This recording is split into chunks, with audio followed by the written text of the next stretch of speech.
नमस्कार दोस्तों, आज हम इस वीडियो में एमएस एक्सेल में यूज होने वाले कुछ ऐसे बेसिक फार्मूले के बारे में बात करेंगे जिनका यूज़ करके आप इसको एज ए कैलकुलेटर यूज़ कर सकते हैं और एक रूटीन लाइफ में आपकी काफ़ी हेल्प करेंगे। तो जैसा कि आप देख सकते हैं यहाँ पे कुछ नंबर्स लिखे हुए हैं और अगर आप इनका टोटल करना चाहते हैं इनका जो सबसे पहला और बेसिक फार्मूला है दोस्तों, आप या तो इन सबको सेलेक्ट कर लीजिए। सेलेक्ट करने के बाद जहाँ तक डिजिट है यहाँ पे आइकन आपको शो करेगा। सेलेक्ट करने के बाद आप इसके ऊपर क्लिक कीजिए। क्लिक करने के बाद टोटल पे फॉर्मेटिंग चार्ट टोटल्स टेबल्स इन स्पार्कलिंग है, आपको इस टोटल पे क्लिक करना है। टोटल पे क्लिक करने के बाद यहाँ पर सम है, अगर आप इसका टोटल करना चाहते हैं तो सम पे क्लिक कीजिए। एवरेज निकालना चाहते हैं तो एवरेज पे कर दीजिए। काउंट करना चाहते हैं कितने नंबर्स हैं ये टोटल, तो काउंट पे परसेंटेज निकालना चाहते हैं तो हम सम पे क्लिक करेंगे दोस्तों। तो ये हमारे पास टोटल सम आ चुका है 3856। तो आप इसको क्रॉस चेक करना चाहते हैं तो क्रॉस जब आप इसको सेलेक्ट करते हैं तो आप देख सकते हैं यहाँ पर भी 3856 जैसे आप देख रहे हैं यहाँ पे भी टोटल करके दिखा देता है दोस्तों।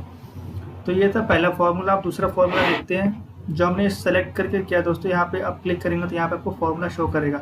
यही फार्मूला यूज़ करके भी आप इसको प्लस कर सकते हैं। तो आइए देख लेते हैं। इक्वल टू का साइन लगाने के बाद हम लिखेंगे SUM लिखने के बाद ब्रैकेट स्टार्ट, फिर हम इन सबको सेलेक्ट कर लेंगे।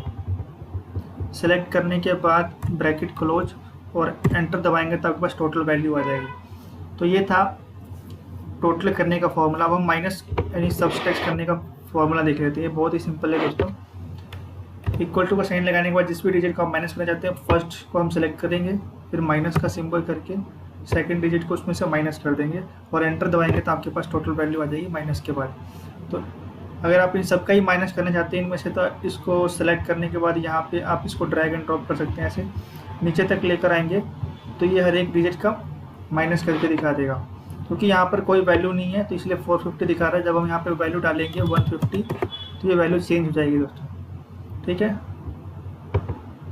तो ऐसे ही हम सबका टोटल करके दिखा देता हूँ आपको एक बार रिवाइज करके। सम इक्वल टू के बाद SUM ब्रैकेट स्टार्ट, सेलेक्ट कर लेना है सबको।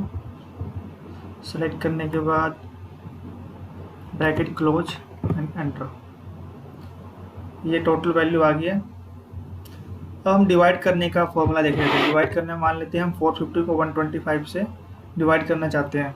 तो इक्वल टू का सिंबल लगाने के बाद हम उस डिजिट को सिलेक्ट करेंगे जिससे डिवाइड करना है। 450 डिवाइड का सिंबल लगाने के बाद 125, फिर एंटर दबा देंगे तो यहाँ पास डिवाइड होकर जो आंसर आना है वो आ जाएगा।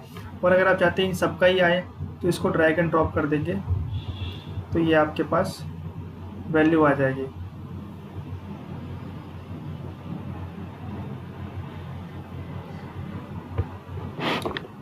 अब हम मल्टीप्लिकेशन का फॉर्मूला देख लेते हैं दोस्तों। मल्टीप्लिकेशन अभी ऐसे ही है। इक्वल टू लगाने के बाद जिसका भी आप जिससे मल्टीप्लाई करना चाहते हैं फर्स्ट सेलेक्ट करने के बाद मल्टीप्लिकेशन का सिंबल लगाएं और जो सेकंड जिससे आप करना चाहते हैं उसको सेलेक्ट करके एंटर दबा दें तो ये मल्टीप्लिकेशन होकर आ जाएगा। इसको भी आप ऐसे ही अगर सारी नंबर करना चाहते हैं तो इसको ड्रैग एंड ड्रॉप कर सकते हैं तो ये सबका मल्टीप्लिकेशन होकर आ जाएगा। ध्यान रखना दोस्तों, ये इसका मल्टीप्लिकेशन नहीं शो कर रहा है, इन डिजिट्स का मल्टीप्लिकेशन, क्योंकि हमने पहले इसको ही सेलेक्ट करके मल्टीप्लाई किया है इसलिए ये इन नंबर्स का मल्टीप्लिकेशन दिखा रहा है। अब हम परसेंटेज देख लेते हैं। जैसे कि दोस्तों पॉइंट के बाद 2 डिजिट दिखा रहा है और आप चाहते हैं कि पॉइंट के बाद 1 डिजिट ही रहे, डबल डिजिट ना रहे, तो इसको सेलेक्ट करके यहाँ पर पॉइंट्स के बाद वाले नंबर को कम करने का आता है सिंबल, कम कर सकते हैं। और अगर ज़्यादा करना चाहते हैं तो आप ज़्यादा भी कर सकते हैं। तो यहाँ से हम सिंगल डिजिट रखते हैं। अब इसके बाद हम परसेंटेज का फॉर्मूला देख लेते हैं दोस्तों। परसेंटेज का बहुत ही सिंपल है। परसेंटेज का सिंबल लगाने के बाद मान लेते हैं कि आप जो 125 नंबर है आप जानना चाहते हैं कि ये 450 का कितने परसेंट है। तो 125 को हम इसको सेलेक्ट कर लेंगे और इसको डिवाइड कर देंगे 100 से। नहीं, गलत फॉर्मूला लग गया है। आप जानना चाहते हैं कि 125 जो है 450 का कितने परसेंट है, तो इसको हम सेलेक्ट करेंगे। एक मिनट, दोबारा से हम इक्वल टू का सिंबल लगाने के बाद इसको सेलेक्ट करेंगे और इसको डिवाइड कर देंगे हम इससे, फिर इसको मल्टीप्लाई कर देंगे हम 100 से। मल्टीप्लाई का सिंबल लगाने के बाद 100 से तो ये हमारे पास आ जाएगा दोस्तों 27.78। यानी ये जो 27.78 है ये 125 ये 450 का परसेंटेज है। लेकिन दोस्तों अब दूसरा चीज़ दिखा देता हूँ। मान लेते हैं कि अब आपको सिर्फ 450 का 10% निकालना है तो इसका निकालने का सिंपल फॉर्मूला है इक्वल टू का सिंबल लगा के इसको आप 100 से डिवाइड करेंगे, डिवाइडेड बाई 100, और अगर आपको 10% लगाना तो मल्टीप्लाई बाई 10% आ जाएगा। तो अब इस फॉर्मूले में अगर आप कोई चेंजेस करना चाहते हैं तो यहाँ पर आकर यहाँ पर उस बार में चेंज कर सकते हैं। हम मान लेते हैं कि 10% की जगह आपको 15% चाहिए, तो इसको 15 कर देते हैं, एंटर दबा देंगे तो 15% आ जाएगा। वैसे ही जब भी आपको उसमें कुछ चेंजेस करने हैं तो यहाँ पे आके कर सकते हैं।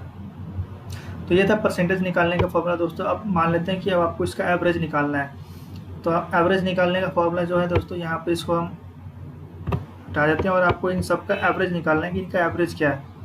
तो एवरेज निकालने के लिए हम यहाँ पे एक तो फॉर्मूला है इक्वल टू लगाने के बाद एवरेज लिखेंगे, एवरेज ब्रैकेट स्टार्ट, और इन सबको सेलेक्ट कर लेंगे हम जैसे हमने ऐड में किया था, और ब्रैकेट क्लोज और एंटर। तो ये हम दोस्तों हमारे पास एवरेज आ गया।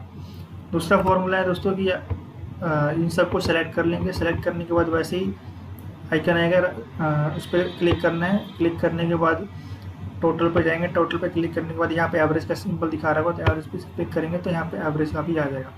लेकिन दोस्तों मैं आपको एक और चीज़ बता दूँ, जब हम इसको सेलेक्ट करते हैं तो यहाँ पे भी सम इसका दिखा देता है, एवरेज दिखा देता है, टोटल नंबर दिखा देता है, मिनिमम नंबर यानी सबसे छोटा नंबर इसमें जो है वो है 10, और सबसे बड़ा नंबर जो है वो है 205। तो दोस्तों ये थे कुछ इंपॉर्टेंट और बेसिक फॉर्मूलाज MS एक्सेल में जो यूज होते हैं। और अगर आपको ये वीडियो पसंद आई हो तो इसे लाइक करना ना भूलें, लाइक करें, शेयर करें और इस चैनल को सब्सक्राइब करें। तब तक के लिए बाय बाय।